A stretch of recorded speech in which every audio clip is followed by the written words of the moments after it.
Hi guys, Coral de Vera Diaries. So magandang araw po sa inyo kabayan. Tingnan po natin itong pabahay ni Pangulong Bongbong Marcos Jr. sa Davao. So ayan, isa rin ito sa mga nagawa niya at ginagawa niya sa kasalukuyang administrasyon nito.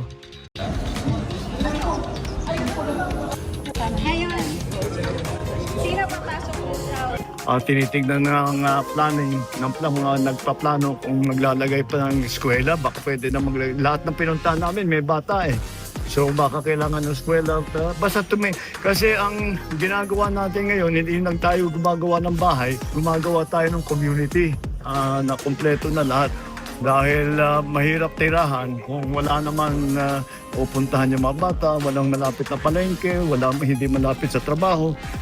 Yun ang mga titignan natin, hindi lang yung pagpatayo ng bahay. Altogether, 42 buildings ito. So 7,000 plus ang unit na maitatayo pagka natapos na. So ayan, yung ganyang mga urban planning development, ganito dito yan sa bansang Poland. Kaya kudos yan po sa ating Pangulo at sa team niya sa Urban Planning Development Team.